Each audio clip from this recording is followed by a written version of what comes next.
Looking back at a video game with years of hindsight can be eye-opening. I walked away from reviewing The Legend of Zelda Skyward Sword on Wii a decade ago head over heels for the motion-controlled console swan song. Since then, Skyward Sword got largely run through the mud, and The Legend of Zelda Breath of the Wild completely reinvented the idea of a 3D Zelda game. Revisiting Skyward Sword in its new HD form on Nintendo Switch is fascinating, because even in spite of flaws, this is an incredible game that puts a bow on both traditional 3D Zeldas and the Wii while also laying down the foundation for what was to come. With that power of hindsight, I rediscovered what I love about Skyward Sword, and thankfully, Nintendo did a decent job cleaning up what was a little rough around the edges. The visuals, however, were never one of those rough aspects. On Wii, this was a game designed to look painterly and vibrant on a standard definition television. In HD, the visuals are still true to the original design, but are upgraded to look pleasing on a modern display. The cartoony characters fit right in with the gorgeous locales. It does that good thing where it basically captures the look of the game as you would remember it, and not how it actually was. While this isn't pushing the limits of the console, this is a nice looking video game that runs well on TV and handheld. The handheld play is thankfully the most hand-holding you will likely come across here, as Nintendo subtly tweaked a lot of Skyward Sword's laborious tutorials and over-explanation. No longer do you see the explanation for a rupee every time you turn on the game. Fi is 95% less annoying, as the majority of her hints are locked behind a button press. Characters also routinely give you the option to basically cut to the chase. The pacing is still slow, but the tiny trims and cuts help make it more enjoyable. For example, I didn't initially notice anything really changed in the Skyloft opening, but I found myself enjoying it more than I had in a recent replay, because it just kept moving just a little bit faster. Some losses are incurred though, as the Vision's Super Guide feature appears to be gone. On one hand, you can find guides easily online. On the other, it was pretty cool when Nintendo basically had a built-in strategy guide in their games. Ultimately, one of the biggest changes here is the addition of button controls. Taking the motion-heavy gameplay and translating it to a more traditional scheme isn't perfect, but it works close to the best it can. For the most part, it just controls like a 3D Zelda game this way, but the sword is mapped to the right analog stick. Directional attacks are done by tilting the stick in any direction, and stabs are done by clicking in the stick. It's a little on the weird side, but it honestly was far less awkward than I expected it to be. Two major parts of these controls don't sit well with me, however. Spin attacks and the fatal blow finishing move are done by flicking the stick in 3 directions quickly. For example, a horizontal spin attack is done by going left, right, left on the analog stick. This never felt natural, and I struggled to complete it consistently. The other annoying part is the camera control. Another new addition to Skyward Sword is a free camera control, which is mapped to the right analog stick when you're using motion controls. The right analog stick, as you might be putting together, is occupied by the sword with button controls. So the twin stick camera movement can only be done by holding a shoulder button and then using the analog stick. It's relatively minor and something that you can get used to, but boy, it would have been so much better to be able to more easily control the camera with button controls. But aside from those two nagging issues, the button controls are great. The game is clearly not designed for them, but this seems like the best way of mapping the motion controls to buttons without totally redesigning the whole thing.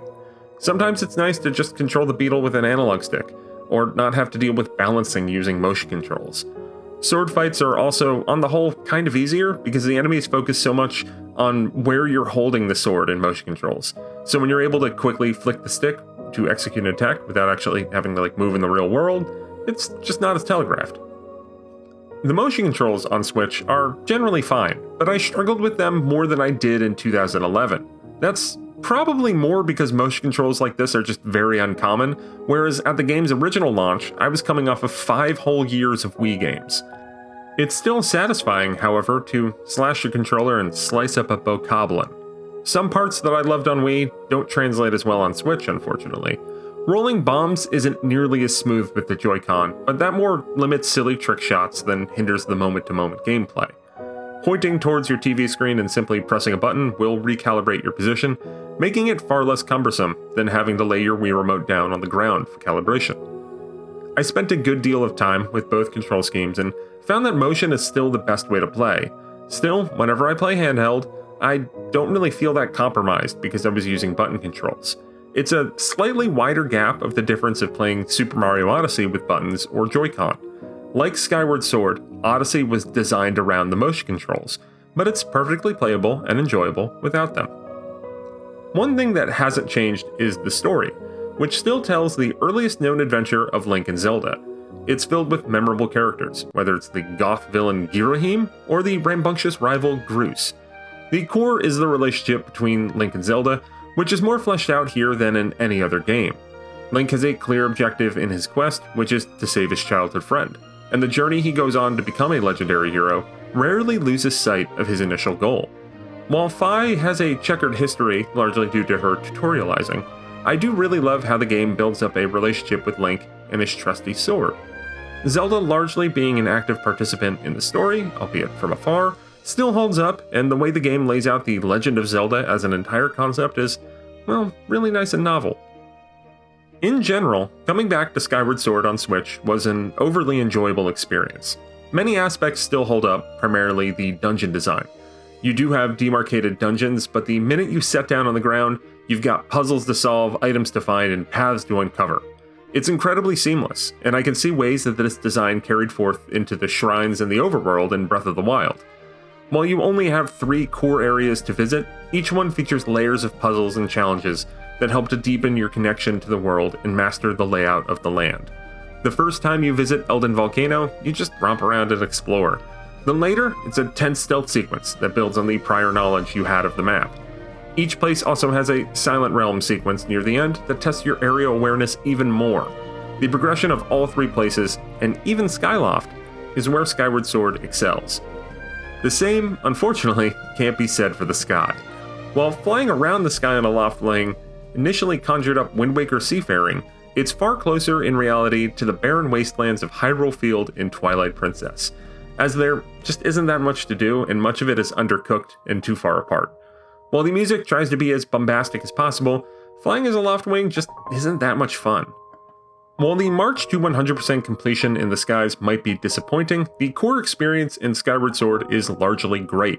For every dreadful imprisoned fight and frustrating music note collection puzzle, you have almost the entirety of Lanayru, and more than half dozen epic and interesting boss fights. Parts of the game are smoothed over, but nothing is all that fundamentally different. Skyward Sword is what it is, and to me, that's an awesome Zelda game. What Skyward Sword HD does best is make a 3D Zelda once thought limited to a unique console playable in perpetuity. At least hopefully, as long as Nintendo keeps it available for purchase. Along the way, enough changes and tweaks are made to improve the adventure, whether it's streamlined tutorials or satisfactory button controls. It wasn't known at the time, but this represents the final chapter of Nintendo's 3D Zelda design that started with Ocarina of Time. With hindsight, Skyward Sword HD serves an interesting coda that paved the way for Breath of the Wild.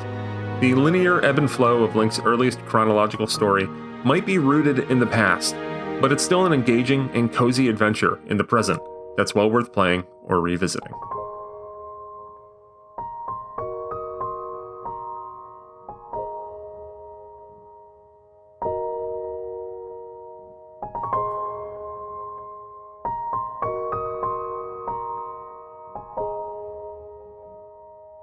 This video was made possible by our generous supporters on Patreon. Did you know that Nintendo World Report is funded directly by fans like you? When you support Nintendo World Report on Patreon, you get immediate access to multiple exclusive podcasts every month, exclusive Discord channels, an early look at select content, and more, all for as little as $1 a month.